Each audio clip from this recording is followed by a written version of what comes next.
शुचि ॐ शुचि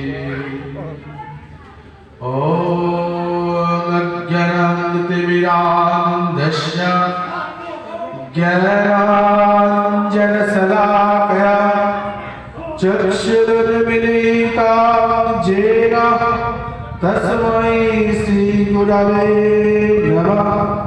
नमः भक्तिविनोदाय सच्चिदानन्दमूर्तये गदाधर स्वरूपाय चैतन्यशक्तये नमः। वाञ्छकल्पतरुभ्यश्च कृपासिन्धुभ्येव च पतितानां पावनेभ्यः वैष्णवेभ्यः नमो नमः। आजन्मलम्बितो भुजौ कनकावदातौ संकीर्तनैकपितरौ कमलायताक्षौ विश्वम्भरद्विजवरौ जुगधर्मपालौ वन्दे जगत्प्रियकरौ करुणावतारौ। नमोऽस्ते कालशताय जगन्नाथ सुताय च सभृताय सपुत्राय सकलत्राय ते नमः। गदाधर गौरांगा श्रीनित्यानंद कृपानिधे सहाद्वैत शिवासादि प्रणबंध नमस्ते। पंचतत्त्वात्मकं कृष्ण भक्तरूपस्वरूपकं भक्तवतारं भक्ताक्षं नमामि भक्तसंज्ञकम्। हे कृष्ण करुणा सिंधु दीनबन्धु जगत्पते गोपेश गोपिका कान्त राधा कान्त नमस्तुते। नमिनामि हे गौरांगे पूर्णानन्दवते विशते विश्वभानुसुतां वन्दे त्वां राधा जगतो प्रसन्न। वृन्दावै तुलसी देवै प्रियावै केशवस्य च विष्णुभक्ति पदे देवी सत्यवत्यै नमो नमः। नमस्ते नरसिंहाय प्रह्लादाय हिरण्यकशिपूर्वक्ष शिलाटङ्कनखालये श्री रामचर्य शिल हरिदास ठाकुर की जय। जय रूप सनातन भट्ट रघुनाथ श्री जीव गोपाल भट्ट दास रघुनाथ। এই ছায় গোসাই করি চরণ বন্দা যাহা হইতে বিঘ্ন নাশ অভীষ্ট পুরাণ। এই ছায় গোসাই যার মুই তার দাস তাসবার পদরেণু মোর পঞ্চগ্রাস। তাদের চরণ সেবী ভক্ত সরেবাস জনমে জনমে মোর এই অভিলাষ। নমঃ ব্যাস বশিষ্ঠ প্রাপ্ত শক্তে পৌত্রকল্প সাত্মজা পরাশত বন্দে সুকতাতপোনিধে। জগিন্দ্রায় নমস্তস্मै শুকায় ব্রহ্মরূপিণে সংসার সর্বদংষ্টঞ্জ বিষ্ণুরাতং প্রমোচা। তুলসী কর্ণং জত্রা जत्र पद्मपरागीचा पुराण पठनं जत्र तत्र सद्विहितो हरिः तत्रैव गङ्गजमुना च सिन्धुः सरस्वती च सर्वाणि तीर्थानि वसन्ति तत्र जत्रा चित्रादाकथांसङ्गम् मूकं करचिवाचलं पङ्गुलङ्घयतगिरिं जत्किपातमहं वन्दे परमानन्दमाधवम् नारायणं नमस्कृत्य नरं चैव नरोत्तमं देवी सरस्वतीं चैव ततो जयामुदीरये तमादिदेव गरुडानिधानं तमादवर्णं श्रीदातारम् अपार संसार समुद्र सेतु भजमहे भगवता स्वरूपम् श्री कृष्ण चैतन्य प्रभु नित्यानंद श्री अद्वैत गदाधर शिवासादि गौर भक्तवृंद हरे कृष्ण कृष्ण कृष्ण हरे हरे हरे राम राम राम हरे हरे हरि बोल हरि बोल हरि बोल श्रीमद् भागवतं नौमि आमलं पुराणं शुभं जस्य श्रवणाध्यायनामात्रेण गोविन्देन भवेते श्रियतां नित्यं गियतां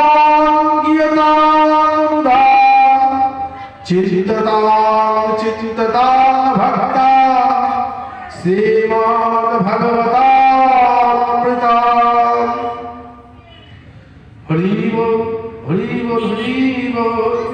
वंदे श्री कृष्ण देवं मूल नरक भीदं वेद वेदांत वेद्धा लोके भक्ति प्रसिद्धं जदुकुल जलधौ पावरासित परे जस्ताविरूपमेव त्रिभुवनातरणे भक्तिवच्च स्वतन्त्रां शस्त्रारूपं च लोके प्रकटयति मुदा च सदभूतेः हरि बोल राधे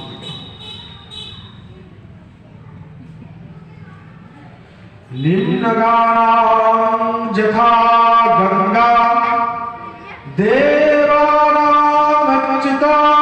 जता वैष्णवानां यथा शम्भो पुराणानां विदां तथा क्षेत्राणां चैव सर्वेषां यथा काशी जगत्तमा तथा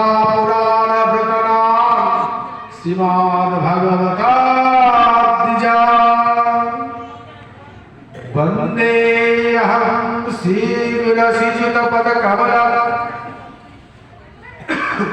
श्रीगुरुं वैष्णवांश श्रीरूपं शाक्तजं सहगण रघुनाथान्वितं त्वां सजीवं साद्वैत सवधूतपरिजनपसहितं कृष्ण चैतन्य देवं श्री राधा कृष्ण पदं सहगण ललितास्ति विशाखान्तांश्च तमादिदेव करुणानिधानं तमालवनं सुहितावतारम् अपार संसार समुद्र सेतुं भजमहे भगवता स्वरूपम् हरि ओम तत्सत् हरि ओम तत्सत् हरि ओम तत्सत् हरे कृष्ण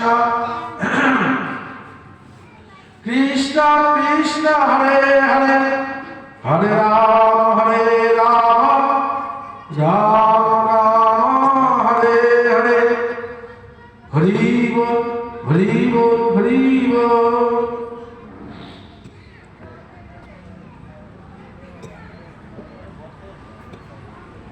भगवान बोलছেন নাহাম তিষ্ঠামি বৈকুণ্ঠে যোগিনাম হৃদয়ং নচা মদ ভক্তা যত্র গায়ন্তি তত্র তিষ্ঠামি নারদ। হে নারদ, আমি সর্বদাই বৈকুণ্ঠে বসে থাকি না, তুমি বৈকুণ্ঠে গেলে আমাকে পাবে না। আমরা দেখি না বৈকুণ্ঠে ভগবান রয়েছেন এবং মা লক্ষ্মী দেবী তার সেবা করছেন। ভগবান বলছেন আমার বসে থাকার এবং সেবা করার সময় হয় না। নাহং তিষ্ঠামি বৈকুণ্ঠে যোগী নাম হৃদয়ে নচ। যোগী মুনি ঋষিদের কাছে মঠে মন্দিরে আমি সর্বদাই স্থির হয়ে থাকতে পারি না। যোগী নাম হৃদয়ে নচ মদ ভক্তা যত্র গায়ন্তি তত্র তিষ্ঠামি নারদ। হে নারদ, যেখানে আমার ভক্ত আমার গুণগান করে আমি সেইখানে বিরাজ করি। বুঝতে হবে এই কথাটা কত তাৎপর্যপূর্ণ। অর্থাৎ ভগবান বৈকুণ্ঠেও থাকছেন না, মঠে মন্দিরে যোগী মুনি ঋষিদের কাছেও থাকছেন না। তিনি কোনখানে বেশি থাকছেন এবং আনন্দ পাচ্ছেন বলে যেখানে কৃষ্ণ কথা হয়, হরি কথা হয়, নাম সংকীর্তন হয়, অর্থাৎ হরিবাসর। হরিবাসর ভগবানের সবথেকে প্রিয় স্থান। তিনি বলেছেন, আমি বলছি না, ভগবান বলছেন। যেখানে হরি কথা আলোচনা হয় সেখানে। তা যদি প্রশ্ন করা হয় কৃষ্ণ কোথায়, একটা ছোট্ট প্রশ্ন, কৃষ্ণ কোথায়, তাহলে আমরা কি করবো? নানান রকম উত্তর দেবো, তাই না? কেউ বলবো বৃন্দাবনে, কেউ বলবো মথুরায়, কেউ বলবো দ্বারকায়, কেউ বলবে যে না আমাদের ষষ্ঠীতলা মন্দিরে আছে, কেউ বলবে না মুজাফফরের মন্দিরে আছে, কেউ বলবে সন্ধ্যাহাটের মন্দিরে আছে। কৃষ্ণ কোথায়? কেউ না আমার বাড়িতে আছে। কৃষ্ণ কোথায়? উত্তরটা খুব সুন্দর, জানো? উত্তরটা হচ্ছে কৃষ্ণ কথায়। কৃষ্ণ কোথায় না কৃষ্ণ কথায়।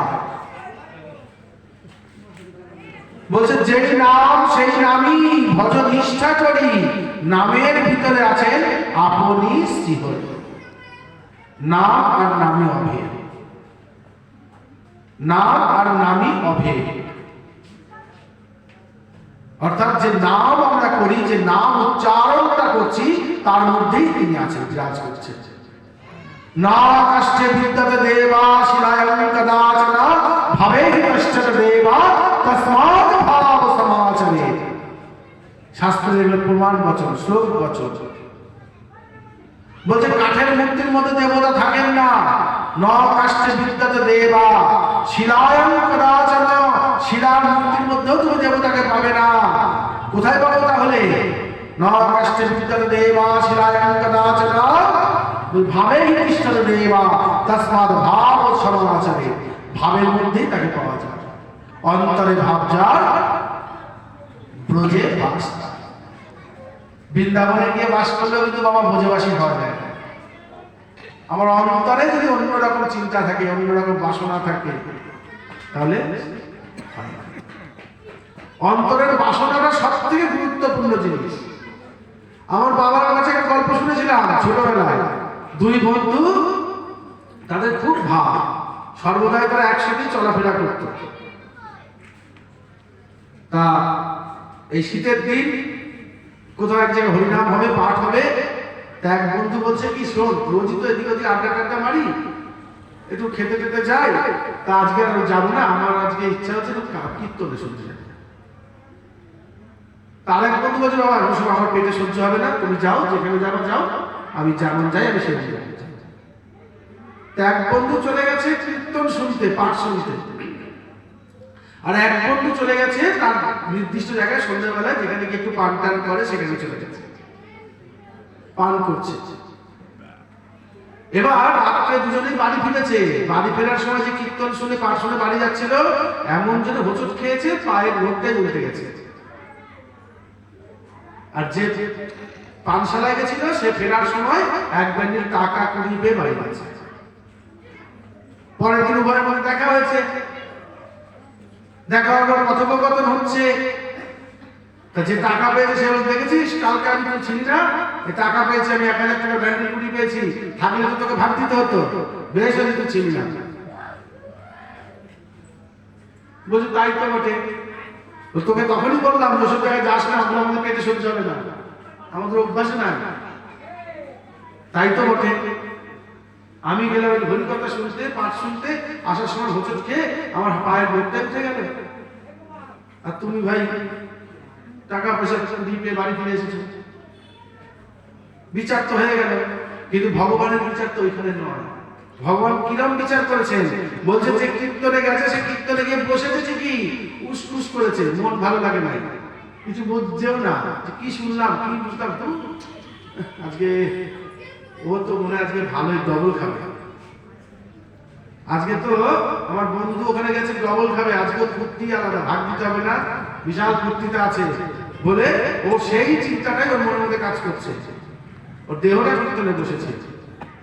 আর যে পানশালায় গেছে সেই বন্ধু যে এক গ্লাস মুখে দিয়েছে না, তার মনের মধ্যে ভাব উঠেছে, ভাব উঠে সে বলছে আমি কোনোদিন ভালো হবো না, আমার বন্ধু আরে একদিনের জন্য হলো কীর্তনে গেল, আর আমি এত পাপী, একটু হরি কথা শুনতে গেলাম না, আমি এইখানে সে বললাম আমার মনে ভালো হবে না, সে কেঁদে হাসি ফেলেছিল, তার মন চলে এসেছিল কীর্তন শুনতে, আর এর মন চলে গেছিল প্রাণ শেষ।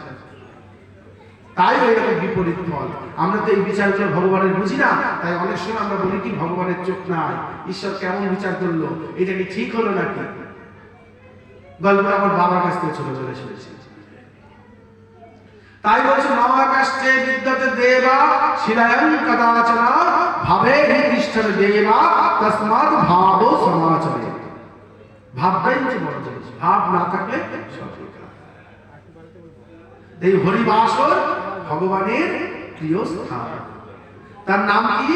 তার নাম হচ্ছে সচ্চিদানন্দ বিগ্রহ। ভগবানের রূপ কেমন গো? ভগবানের মূর্তিটা কেমন? যার কাছে যেমন, যে যেমন বানায়, কেউ মাটির, কেউ ধাতু, কেউ পাথরের, কেউ ছোট বড় বেকা কালো, হ্যাঁ, নানান রকম ভাবে বিভিন্ন মূর্তি বিভিন্ন ভগবানের বানানো হয়। কিন্তু শাস্ত্র বলছে ভগবানের মূর্তি হচ্ছে আনন্দময়, অর্থাৎ যখন দেখবে মনের মধ্যে আনন্দ হচ্ছে তখন জানো ভগবান তোমার কাছাকাছি আছে।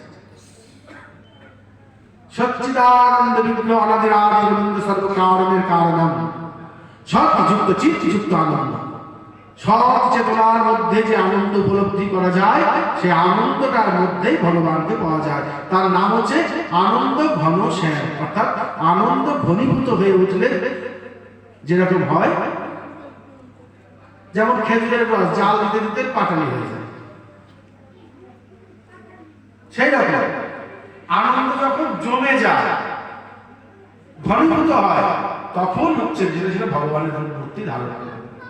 আনন্দ ঘন শ্যাম অনাদির আদি গোবিন্দ সচ্চিদানন্দ বিগ্রহ সৎযুক্ত চিৎযুক্ত আনন্দ। সে আনন্দময় ঘন শ্যাম হরি, তিনি বলছেন যে হরিবাসরে আমি বিরাজ করি। কিভাবে কিভাবে বিরাজ করেন না, রাধা রানীকে নিয়ে, পারিষদ বর্গকে নিয়ে তিনি সেই হরিবাসরে চলে আসেন।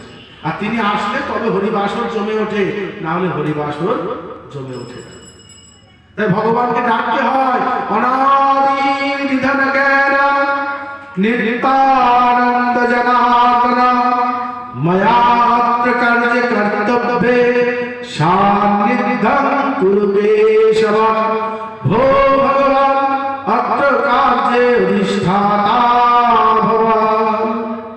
অর্থাৎ হে ভগবান অনাদির আদি গোবিন্দ, হে যজ্ঞেশ্বর, হে যজ্ঞ পুরুষ, তুমি এসে এই যজ্ঞে উপস্থিত হও। তুমি না আসলে এই যজ্ঞ কোনো মতেই সমাধা হতে পারে না। আর তিনি যদি একবার সেই যজ্ঞে এসে উপস্থিত হন, তাহলে এই যজ্ঞের ভার আর কারো কথা থাকে না, তিনি একাই এই যজ্ঞ পরিচালনা করেন। তাই তাকে ডাকতে হয়, হে যজ্ঞেশ্বর তুমি এসো। আবার সে বলছে আমাকে ডাকতে হয় না, আমাকে ডাকতে হয় না, কি করতে হয়? বলছে যে আমার গুণগান করতে হয়, কৃষ্ণ কথা আলোচনা করতে হয়, পাঠ করতে হয়, তাহলে কি হয়, তিনি সেখানে ছুটে আসেন, তিনি থাকতে পারেন না। বলছে কিভাবে আসেন, বলছে গোচর সুতবৎসলা, গরু যেমন বাছুরের পিছন পিছন ছোটে, অর্থাৎ আমি গরু নিয়ে ডাক্তারখানায় যাব, আমি গরু ধরবো না বাছুরটাকে আগে নিয়ে হাঁটবো? বাছুরটাকে নিয়ে যদি আমি আগে আগে হাঁটি, গরু তার পিছন পিছন হাঁটবে। যেখানে হরিকথা কৃষ্ণ কথা পাঠ হবে, ভগবান সেখানে হামলাতে হামলাতে ছুটে চলে আসে। আর তখন সেই জায়গাটা কি হয়, সেই জায়গাটা পূত এবং পবিত্র হয়ে ওঠে। গয়া, গঙ্গা, প্রভাস সে মতন তীর্থস্থানে পরিণত হয় সেই জায়গা। হরিবাসর অতি বড় তীর্থস্থান, যেখানে কৃষ্ণ কথা হয়, কৃষ্ণ। এখন কথা হচ্ছে হরিবাসর হরিবাসর হরিবাসর, আমি তো বলছি হরিবাসর কথাটা একটু ভাঙলে আবার একটু বোঝা যাবে। বাসর শব্দ অর্থ কি গো, জানা আছে কেন? বাসর কথাটার মানে কি? আমরা সবাই জানি বিবাহ বাসর, তাই না? অর্থাৎ মনে করি যে বিয়ে বাড়ির ঘর, কিন্তু তা নয়। বাসর শব্দ অর্থ হচ্ছে বার। এই যে রবি সোম মঙ্গল বার হয় না, রবিবার সোমবার, বাসর শব্দ অর্থ হচ্ছে বার। তাহলে রবির জন্য রবিবার,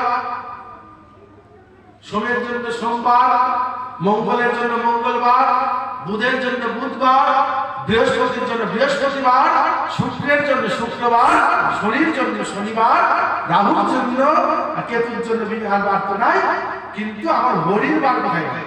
হরিবাস, হরির বার। শাস্ত্র বলছে একাদশী তিথি যেদিন পরে সেই বারটা হরির বার হয়ে যায়। একাদশী তিথি যেদিন পরে সেই বারটা হরিবার হয়ে যায়। তাহলে আজকে কি বার গো? আজকে ক্যালেন্ডারে লেখা আছে শুক্রবার, কিন্তু আমাদের শাস্ত্রীয় মতে আজকের বারটা হচ্ছে হরিবার সরস্বতী, একাদশীর দিন হরিবার সরস্বতী।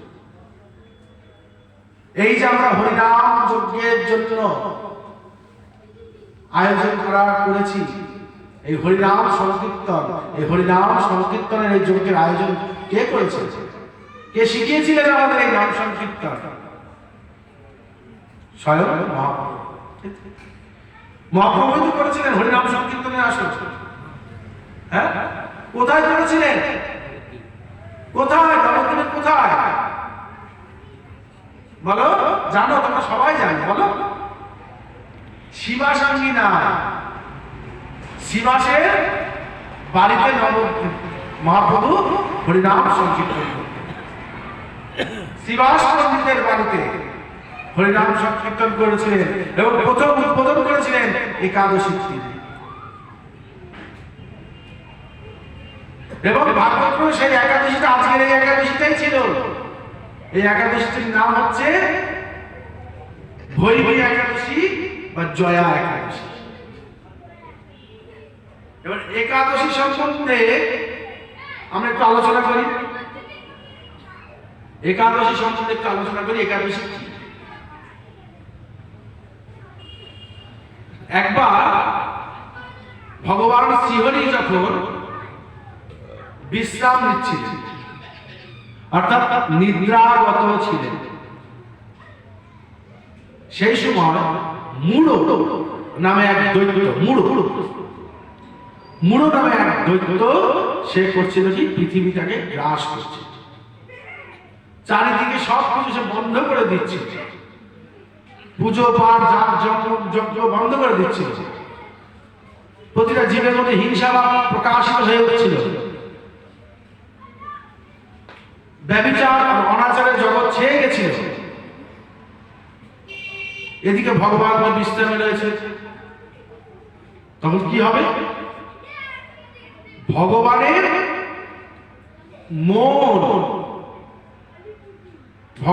মন থেকে একটি দেবী আবির্ভূত হলেন। ভগবানের মন থেকে একটি দেবী আবির্ভূত হলেন, আর সেই দেবী মূঢ় দৈত্যকে পরাস্ত করলেন, করে বসে আছে ভগবানের নিদ্রা ভঙ্গের অপেক্ষায়। একটি কথা খুব ভালো করে বুঝে নাও, আমরা তো শুয়ে পড়ি না, ঘুমাই যখন, দেখবে আমাদের কি হয়, শরীরটা শিথিল হয়ে যায়, প্রত্যেকটা অঙ্গ প্রত্যঙ্গ আমাদের ঘুমিয়ে পড়ে, চক্ষু, কর্ণ, নাসিকা, জিহ্বা, ত্বক সব আমরা ঘুমিয়ে পড়ি, তাই না? বাক, পানি, পাদ, পায়, উপস্থ সব আমরা নিস্তেজে ঘুমিয়ে পড়ছি। তো এই যে আমরা শুয়ে পড়লাম, ঘুমিয়ে পড়লাম, কিন্তু তখন কি আমাদের মধ্যে কোনো চেতনা থাকে না? থাকে না। আমাদের মধ্যে চেতনা বলে একটা জিনিস কিন্তু থাকে। ধরো আমরা ঘুমিয়ে আছি, তার মধ্যে যদি কেউ আমাদেরকে ডাকে, আমরা সাড়া দিতে পারি তো? না, পারি না। একবার দুবার চেতন তো পাই, আবার দেখো ঘুমের মধ্যে আছি, ঘুমের মধ্যে আছি, একটা শব্দ হলো, জেগে উঠলাম, কে জাগিয়ে দিল? ঘুমিয়ে গেলেও আমাদের 10টা ইন্দ্রিয় ঘুমিয়ে যাচ্ছে, আমাদের শরীর ঘুমিয়ে যাচ্ছে, কিন্তু আমাদের মন কখনো ঘুমায় না। ঘুমিয়ে ঘুমিয়ে স্বপ্ন দেখো না? কে দেখছে স্বপ্নটা? স্বপ্নটাকে কে দেখছে? মন দেখছে, তাই না? আমাদের মন বলে একটা জিনিস আছে, তার চক্ষু, কর্ণ, নাসিকা, জিহ্বা, ত্বক, এই 5টি হলো বাহ্যেন্দ্রিয়, কর্মেন্দ্রিয়। আর জ্ঞানেন্দ্রিয়কে বাক, পানি, পাদ, পায়, উপস্থ, এই 5টা, এই 10টা ইন্দ্রিয় আমাদের শরীরের মধ্যে আছে। কিন্তু এই 10 ইন্দ্রিয়ের থেকেও একজন ইন্দ্রিয় আছে যে এই 10টা ইন্দ্রিয়কে পরিচালনা করে, তার নাম একাদশতম ইন্দ্রিয়, তার নাম মন। শাস্ত্র বলছে আমাদের আরেকটা ইন্দ্রিয় আছে, একাদশতম ইন্দ্রিয়, যিনি কোনো কিছুর মধ্যে নেই, আবার সবকিছু তিনিই পরিচালনা করছেন, তিনি হচ্ছেন মন। মন ভালো না থাকলে কিছুই ভালো লাগে না, মন চাঙ্গা থাকলে সবকিছুই ভালো লাগে, তাই না? ভগবান শ্রীহরির মন থেকে সে একটা দেবী আবির্ভূত হলেন এবং তিনি মূঢ়দৈত্যকে বধ করলেন। তারপর তিনি অপেক্ষা করছেন ভগবানের নিদ্রা ভঙ্গের জন্য। ভগবানের যখন নিদ্রা ভঙ্গ হলো, তখন সব তিনি শুনতে পারলেন, জানলেন, বুঝলেন, এবং তিনি করলেন কি, ওই দেবীর নাম দিলেন একাদশী। ওই দেবীর নাম দিলেন একাদশী দেবী, অর্থাৎ ভগবানের মন। তাই একাদশী তিথিটা ওই দেবীর তিথি, একাদশী তিথি। অনেকে মনে করে কি একাদশী বুঝি বিধবারা পালে, একাদশী মানে বিধবা টিধবা কিছু হবে, অনেকের ধারণা। কিন্তু একাদশী তো তা নয়, রীতিমতো ভগবানের মন। একজন যুবতী, বৃদ্ধা নয়, বন্ধা নয়, যুবতী একাদশী। সেই একাদশী তিথি এখন যখন প্রকটিত হলেন, একাদশী দেবী বিভিন্ন ভাবে তার কড়া অনুশাসন চালাচ্ছে, আর পাপ পুরুষ মারা যাচ্ছে, জগতে থাকছে। কিন্তু পাপ না থাকলে জগৎ চলবে না, পাপ তো দরকার আছে। প্রত্যেকটা জিনিস জগতে প্রত্যেকের একটা অধিকার আছে। তাই পাপ পুরুষ মূঢ়দৈত্য গিয়ে ভগবানের কাছে আজকে বললেন যে প্রভু, একাদশীর তাড়নায় আমি আর থাকতে পারছি, আমি কি করে রক্ষা পাবো, আমাকে বলুন। একাদশীর দিন আসলে পরে এত প্রখর আমার উপর অত্যাচার শুরু হয়, আমি সহ্য করতে পারি। তখন ভগবান বললেন, একাদশীর দিন সে যখন প্রখর হয়, তুমি তখন পঞ্চশস্যের মধ্যে গিয়ে আশ্রয় নেবে, পঞ্চশস্যের মধ্যে আশ্রয় নেবে। তাই একাদশীর দিন যে পঞ্চশস্য গ্রহণ করে, তার মধ্যে সে পাপটা প্রবেশ করে। এই জন্য একাদশীর দিন পঞ্চশস্য গ্রহণ করতে নাই। এক হচ্ছে ধান, একটা গম, একটা জব, একটা হচ্ছে ডাল, আর হচ্ছে 3 শস্যে, তৈল বীজ, ডালের বীজ, ধান, গম, এই পঞ্চশস্য ওদের গ্রহণ করতে, ওদের ডাল খেতে নেই। একাদশীতে কি কি খাওয়া যাচ্ছে? বাদাম খাওয়া যাচ্ছে, মাটির তলায় হয় ওটা খাওয়া যাচ্ছে, এলাও আছে। নারকেল খাওয়া যাচ্ছে, শাঁকালু, শসা এগুলো খাওয়া যাচ্ছে, তরমুজ ফুটি খাওয়া যাচ্ছে, পেঁপে খাওয়ার অভাব নেই। নির্জলা একাদশী করতে পারলে খুবই ভালো, কিন্তু হবে না। নির্জলা একাদশী পেরে উঠবে না। একদিন দুদিন হয়তো শরীরের গায়ের জোরে করলেও পরে হয়তো পেরে উঠবে। কলিযুগ, অনবরত প্রাণ। এই যুগে নির্জলা উপবাস করতে গেলে অনেক অভ্যাস আছে। খাওয়ার জন্য কি আছে? দুধ আছে, ছানা আছে, বিভিন্ন ফল আছে। বেশি খেলে তো হবে না। একাদশী করবো তার জন্য বড় বড় ফর্দ করবো, কালকে একাদশী করবো, এই ভালো করে বাজার করে নিল, এইরকম না। একাদশী করো, সেদিন কি করতে হয়? সেদিন কাজ কম করতে হয়, ভগবানের কাছে সেদিন মনটা দিতে হয়। কারণ ওই তিথিটা ভগবানের মনের তিথি, ভগবানের মন থেকে একাদশী আবিষ্কার হয়েছিল। তাই ওই দিন হরিবাসর বলা হয়, ওইটা ভগবানের দিন। ওই দিন যত পারবে ভগবানের নাম করতে হয়, জপ করতে হয়, ভগবানের কাছে থাকতে হয়। আর কোনদিন যদি আমি ভাগবত পাঠ নাও শুনতে যেতে পারি, কীর্তন শুনতে নাও পারি, নাও যেতে পারি, একাদশীর দিন ঘরে বসে থাকলে হবে না। একাদশীর সন্ধ্যায় ভাগবত পাঠ শুনতেই হবে, বসতেই হবে। এটা তো হরিবাসরের দিন। তাই বলছি, আজকে যে এখানে এই হরিবাসরের আয়োজন করা হয়েছে, যেভাবেই করা হোক, এটা খুবই ভালো, খুবই শাস্ত্রসঙ্গত ভাবে হয়েছে।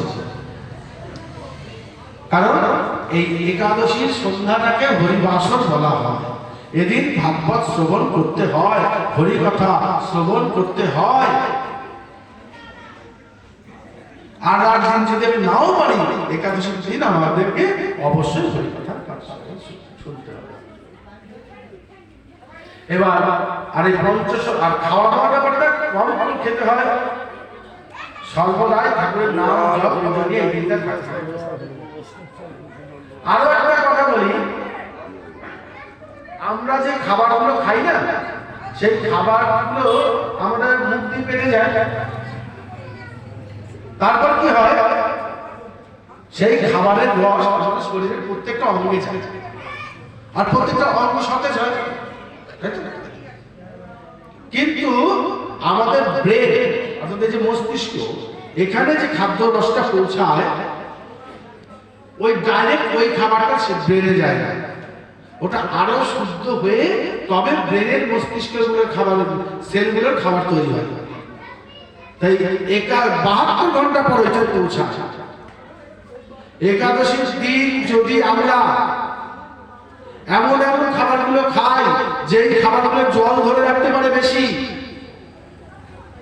তাহলে অমাবস্যা পূর্ণিমায় আমাদের শরীরে কষ্ট হবে, গা হাত পা ব্যথা করবে, জল রসবৃদ্ধি হয়, বাতের যাদের আছে তাদের বাতের কষ্ট হয়। তখন তারা করে কি? অমাবস্যার পূর্ণিমা পালতে শুরু করে। অমাবস্যার দিন ভাত খাবো না, পূর্ণিমার দিন ভাত খাবো না, কারণ বাত আছে তো শরীরে, গিটে বাত ব্যথা করে, যন্ত্রণা করে। কিন্তু একটা কথা জেনে রাখবেন, অমাবস্যার দিন ভাত না রুটি না খেলে হবে, খেলে যে আপনার ব্যথা কমবে তা নয়। ব্যথা যদি কমাতে হয়, একাদশীর দিন আপনি খাওয়া বন্ধ করুন। একাদশীর দিন যদি আপনার খাওয়া কমে, খাওয়া বন্ধ হয়, তাহলে আপনি অমাবস্যার পূর্ণিমায় সুস্থ থাকবেন। একাদশীর দিন জলীয় খাবার বেশি খেতে হয়, যেগুলো বাথরুম করলে শরীর থেকে বেরিয়ে যাবে। যেই সমস্ত খাবারগুলো জল ধরে রাখে, আটা, ছাতু, ডাল, কার্বোহাইড্রেট খাবারগুলো, ওইগুলো খেলে পরে শরীরে যে রসটা ধরে রাখে। আর যদি জলীয় খাবার খায়, তাহলে কি হবে? পরের দিন খুব তাড়াতাড়ি আমার পেট পরিষ্কার হয়ে যাবে, খিদে পাবে, শরীরটা হালকা হয়ে যাবে। কারণ বাথরুম করতে করতে আমার শরীর হালকা হয়ে গেছে। এই জন্য একাদশীর দিন পাললে পরে অমাবস্যা পূর্ণিমাতেও তার শরীর ভালো থাকে। আর তাহলে আমি কি বললাম? যেমন রবিবার, সোমবার, মঙ্গলবার হয়, হরির বার একটা আছে, হরির বার। তাই বলে হরিবাসর। সেটা হচ্ছে কোনটি? যেদিন একাদশী তিথি পড়ে, যেদিন একাদশী তিথি পড়ে, সেই দিন থেকে বলা হয় হরিবাসর, অর্থাৎ হরির বার। ওই দিন অবশ্যই ভাগবত শ্রবণ করতে হয়। আর এই যে আমরা হরিনাম সংকীর্তনের জন্য এখানে সমবেত হয়েছি, যে আজকে রাত্রে আমাদের এখানে অধিবাস হবে। অধিবাস শব্দের অর্থ কি? যে পুজোর যে উপকরণগুলো আছে সমস্ত উপকরণগুলোকে একটা চোখ বুলিয়ে দেখে নিয়ে তাকে আমন্ত্রণ করা, যে প্রভু তুমি এসো, আগামীকাল তোমার এই কর্মটি আমরা সমাধান করতে চলেছি। সেই কাজের জন্য যা যা জিনিস দরকার সেই জিনিসগুলোকে একটু মিলিয়ে নিয়ে তাকে গান করে আবাহন করে রাখার নামই হচ্ছে আমন্ত্রণ অধিবাস। তো হরিবাস আগামীকাল থেকে হরিনাম সংকীর্তন হবে। আজকে হরিবাস ভাগবত পাঠ করে আমরা তাকে আবাহন করছি, তিনি আসবেন। ভালো কথা, খুব সুন্দর। একাদশীর কথাও আমরা বুঝতে পারলাম। এখন বিষয় হচ্ছে যেটা আমি বললাম, যে হরিবাসন কোথায় হয়েছিল? প্রথম হরিবাসন হয়েছিল শ্রীবাসের অঙ্গনে নবদ্বীপে। শ্রীবাস আঙ্গিনায় মহাপ্রভু হরিবাসন করেছিল। আমাদের কটা একাদশী পালতে হয় তো মাসে, বছরে? 24টা। কিন্তু না, আর দুটো বাড়ে। ওই দিন তিথির হেরফের হয়তো, তিথি কম বেশি হয়তো, যার জন্য কি হয় আমাদের আরো দুটো একাদশী বেড়ে যায়। তাদেরকে পক্ষবর্তিনী একাদশী বলে। এই একাদশীটার নাম হলো জয়া একাদশী। কোন একাদশীর নাম পরা একাদশী, কোন বিজয়া, কোন জয়ন্তী, একাদশীর নাম আছে। আর প্রত্যেকটা একাদশীর নাম আছে। বৈশাখ মাসে দুটো একাদশী হয়, মোহিনী আর অপরা। মোহিনী একাদশীটা হচ্ছে শুক্লপক্ষে হয়, আর কৃষ্ণপক্ষে বৈশাখ মাসের একাদশীর নাম অপরা একাদশী। এবং সেই প্রত্যেকটা একাদশী তিথির গল্প আছে, কাহিনী আছে। এই একাদশীটা কি মাহাত্ম্য, কে পালন করেছিল, কি হয়েছিল। আচ্ছা, জ্যৈষ্ঠ মাসে দুটো একাদশী আছে। শুক্লপক্ষ হয় পাণ্ডব একাদশী, কৃষ্ণপক্ষ হয় যোগিনী একাদশী। আষাঢ় মাসে দুটি একাদশী আছে, পঞ্জিকায় দেখবে লেখা থাকে। শুক্লপক্ষ হয় সায়ান একাদশী, আর কৃষ্ণপক্ষ হয় কামিকা একাদশী। এই যে সায়ান একাদশী, এই সায়ান একাদশীর দিন ভগবান শ্রীহরি শুতে যান, বিশ্রামে যান, সায়ান। আর এই আবার তিনি কার্তিক মাসে জগদ্ধাত্রী পুজোর পরের যে শুক্ল একাদশী, তার নাম উত্থান একাদশী, সেই একাদশী দিন তিনি ঘুম থেকে ওঠেন। এই জন্য এই সায়ান একাদশী আষাঢ় মাসের শুক্লপক্ষে, আর কার্তিক মাসের একাদশীর নাম হচ্ছে উত্থান একাদশী। এইটুকু মাঝের যে টাইমটাকে, এই টাইমটাকে বলা হয় অকাল। এই সময় দেবতারা বিশ্রাম করেন, অকাল। আর ঠিক সেই সময় রাবণ বধের জন্য রামচন্দ্র ভগবতী দুর্গা দেবীকে জাগিয়ে পুজো করেছিলেন। জাগানো শব্দের অর্থ হচ্ছে বোধন, আর অকালে জাগালেন বলে নাম হয়ে গেল অকাল বোধন। বলে না দুর্গা পুজো, আশ্বিন মাসে দুর্গা পুজোকে অকাল বোধন বলে না? আসল দুর্গা পুজো কবে হয়? আসল দুর্গা পুজো হচ্ছে চৈত্র মাসে হয়। হ্যাঁ, আসল চৈত্র মাসে বাসন্তী দুর্গা, সেই দুর্গা পুজোটা আমাদের আগে ছিল। কিন্তু রাবণকে বধ করার জন্য, মা দুর্গার কৃপা লাভের জন্য, আদ্যাশক্তি মহামায়াকে সন্তুষ্ট করার জন্য রামচন্দ্র দুর্গা পুজোর আয়োজন করলেন। কখন? আষাঢ় আর কার্তিকের মাঝখানে আশ্বিন মাসে। তাই তার নাম হলো অকাল বোধন। তাহলে কি বললাম? আষাঢ় মাসের শুক্লপক্ষের একাদশীর নাম সায়ান একাদশী, কৃষ্ণপক্ষের একাদশীর নাম কামিকা একাদশী, শ্রাবণ মাসের শুক্লপক্ষের একাদশীর নাম পুত্রদা একাদশী, শ্রাবণ মাসের কৃষ্ণপক্ষের একাদশীর নাম অজা একাদশী, ভাদ্র মাসের শুক্লপক্ষের একাদশীর নাম পদ্মা একাদশী। এই যে ভাদ্র মাসের পদ্মা একাদশী শুক্লপক্ষে হয়, ওই দিন ভগবান শ্রীহরি বাঁকাত থেকে ডান কাতে যায়। মানে এই পাশে শুয়েছিল, মুখটা ফিরে ও পাশে শুয়েছিল।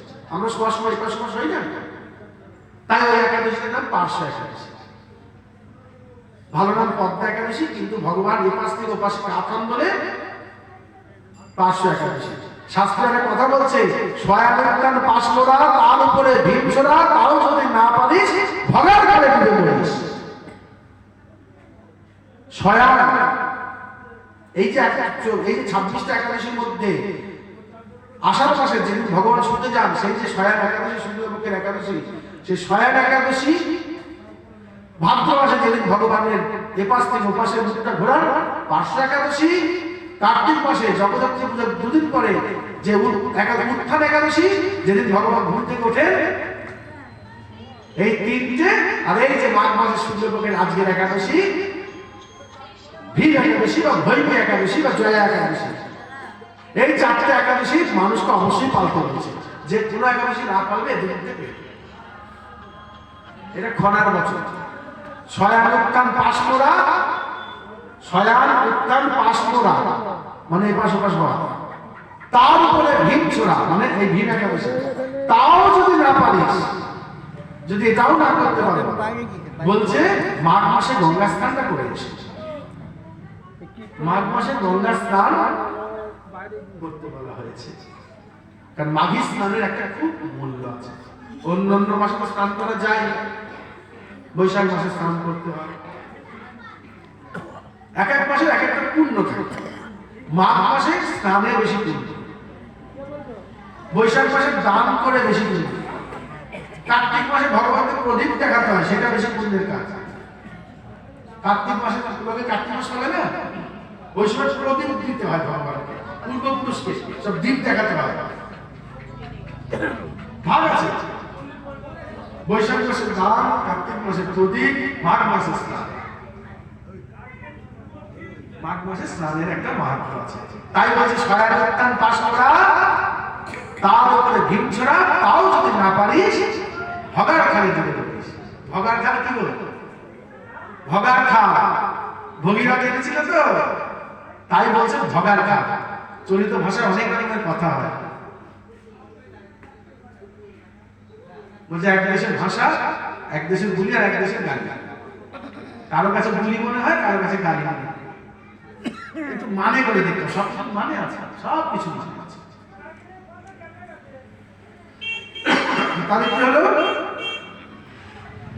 এইবার ওই যে বললাম বেড়ে যায় যে দুটো তিথি, সেই বেড়ে গেলে দুটো একাদশী হয়। একটা নাম পদ্মিনী আর একটা নাম কমলা। পদ্মিনী আর কমলা নামে দুটো একাদশী হয়। আশ্বিন মাসে দুটো একাদশী হয়, পাশাঙ্কুরা আর রমা। কার্তিক মাসে দুটো একাদশী হলো উত্থান, উত্থানের পরে একাদশী নাম উৎপন্না। অঘ্রাণ মাসে দুটো একাদশী আছে, তার নাম মোক্ষদা আর সফলা। প্রত্যেকটা একাদশীর পাশে নাম লেখা থাকে, মোক্ষদা একাদশী, সফলা একাদশী। পৌষ মাসে দুটো একাদশীর নাম হচ্ছে পুণ্যদা আর ষষ্ঠীদা। এর আগের একাদশীটা গেল ষষ্ঠীদা একাদশী। ওই দিন তিল দান করতে বলছে। এর আগের একাদশীতে তিল দান করতে বলা ছিল, ওই একাদশীতে তিল দান করলে পুণ্য হয়। তাই একাদশীর নাম ষষ্ঠীদা একাদশী। আর আজকের একাদশীর নাম ভীম একাদশী, ভৈমী একাদশী বা জয়া একাদশী। ভীম বা ভৈমী কেন বলা হয়েছে? যে না, আজকের একাদশীটার ফল সব থেকে বেশি।